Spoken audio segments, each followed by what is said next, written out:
Coach Hankins.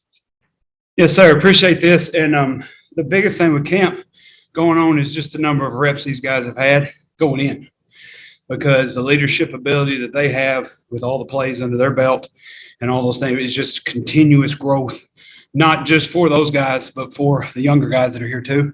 And just everything's extremely sped up, which has been really, really good, because you can get to other issues that are going to happen when you get to an advanced part of a play. And we were able to do that earlier in camp. And, I thought we had a solid camp, coming in every day and working and understanding what we were trying to get finished. For sure. That was a big thing. All right, Evan, and then Terry. Hi, Jordan. It's good to meet you. Two things for me. One, when you decided to take the job here at Memphis, first of all, what attracted you about Memphis, and what was it about Coach Silverfield that kind of got you interested in this position? Well, when I was the DC at UT Martin, I used to come down here all the time and talk defense and meet with Coach Silverfield on offensive things that they were doing, and just helped me. And I don't know if you know my past, I was in West Tennessee for 10 years at the University of Tennessee at Martin, where I played and where my wife played, and held a bunch of different positions there, ultimately becoming the defensive coordinator for there. So in Tennessee, honestly, is our home. I mean, my parents are 2 hours from here. My wife grew up in Tennessee. My sister lives in Memphis. I mean, there's a bunch of family issues that went into it as well. But the overall, just how the program is and understanding what Coach Silverfield was about as a football coach, and what kind of standard he set. And that's very intriguing to me, and coming in with those guidelines and just understanding, what the goals are, and, coming in. And that was a big reason. There was 100% yes when I got the call for this position. Awesome. And second for me, you mentioned the experience of this group with JJ, with Zay, and with Pickens. Does for you as a new coach, does it make it easier to adjust to that? And how much have they kind of just really helped set the tone as much as you have with their experience? Well, the thing about it is they have experience playing football. And they have experience playing football, how they know how to play football. And don't get me wrong, they're great tacklers. They can do things. But every coach is going to have a different spin on it. And, me as a linebackers coach, I continuously try to make those guys understand when they got to be aggressive and understand when they need to play slow. And that's the biggest things. When you got a guy that's played that many reps, you don't have to talk them into what they're trying to learn. They know, they understand, they see the faults because it's on film. And what helps us with that, it helps those younger guys to see it that don't have the game speed reps yet, but they can see it through other people's eyes because of just the reps that they've had, the impression that they've made on the younger players, is what I was talking about, the speed up of learning for the younger guys. You're going to see that continue to grow through this year. And I'm talking about freshmen up. I'm not talking about sophomores, because Jalen Sims in that group has grown. Mayo in that group has grown. All these guys continue to grow. And even with Keith Brown being in the room as well, another old guy who's played reps. I mean, so you have all these different guys that are watching the same film, and those guys are still sitting in the room. So they can see their issues. They can see their faults. The guys behind them see the same thing because they see it through their eyes. And you even talk about the outside backers as well, because you got Cole Mashburn, you got Jalen Allen, you got Jaleel Clemens, you got all three of these guys coming back too in different positions, and those younger guys under them are also just continuous speed up of the growth process. Coach, you just walked right into my question, man. So how do you balance teaching versus coaching? Because the younger guys need different types of food than the older experienced guys. So how do you balance that on a daily basis? There's different ways to do it, because another thing too, it don't matter. At the end of the day, the years that I've had in the linebacker room, I've had all kinds of different players. And I'm not talking about the type of speed and the size. I'm talking about how they learn. And you have to understand that as a teacher, okay, this isn't working.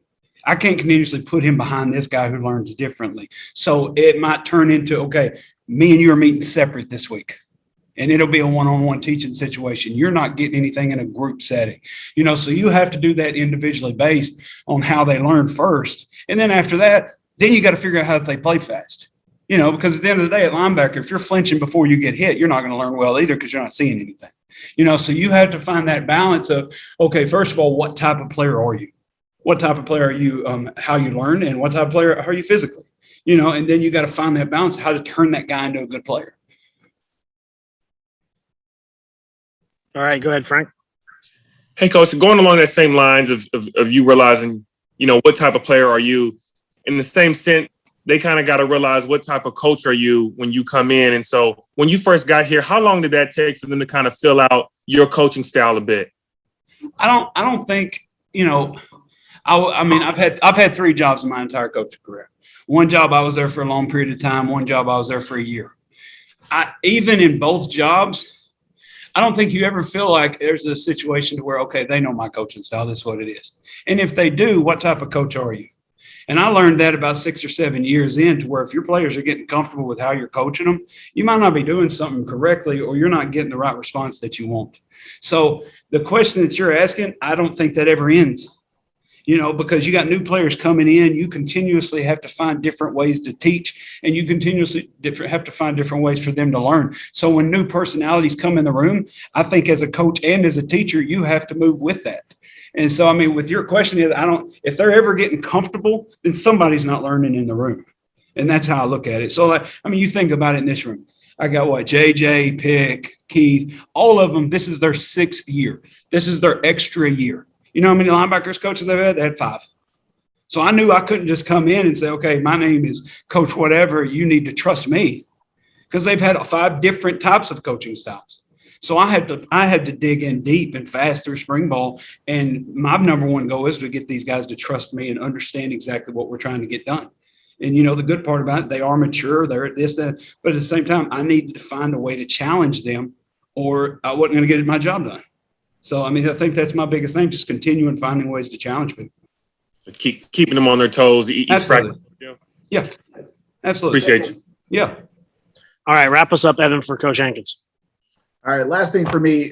You mentioned the veteran guys. 2 things. One, you mentioned some of the young guys stepping up, like Davion and Sims. Are those some of the guys that are impressing you so far? And 2, with J.J. Russell, a lot of guys have said he's the hardest hitting guy on this team. Has that been your impression with just the way he plays and how he carries himself, just being that hard hitting dude out there? Yeah. He plays hard. He's going to throw his body around. And me and JJ have had this discussion, and being a linebacker is not every rep just being a guy that goes in there and runs into something very hard. The one thing that's impressed me about JJ going into this, because yes, he is physical. You don't have to ask him to be physical. It is what it is. But one thing I've seen with him is I think that he's starting to recognize plays and how to attack them at angles, which if you're physical and you figure that part out, it even looks more physical. Because your angles change, you start making more plays and stuff like that. So for him to be able to start dissecting offenses by what we're playing, that's the growth that I've seen from him, Pick, Zay. They're starting to see blocking schemes and being a step ahead of them a little bit while still being physical, but you still have to dissect what you're getting, and that's what I've been impressed with him about. And the young guys who've impressed you so far? The young guys, honestly, Mayo, Sims, they've showed up and they've worked hard. Even the freshmen, they're not, are they there yet? 100% no. Andrew Jones, that's here. He is athletic as athletic gets, and he is learning every day, and that's the big thing for him, is just staying the course and learning. Jared Ned, same way, showing up, giving us a look, doing those things. He's doing his job to understand exactly what he needs to get done, and you got a couple other guys that Bryce Edmondson outside is going to be a phenomenal football player here one day. And he's grown. Dedrick Smith on the outside is going to be a phenomenal football. They're all young, but they all got the right attitude, their work, and the mindset's there. They understand the program and what needs to happen, and that's the great things that are going on right now. Thank you, Coach Hankins. Hey, thank you.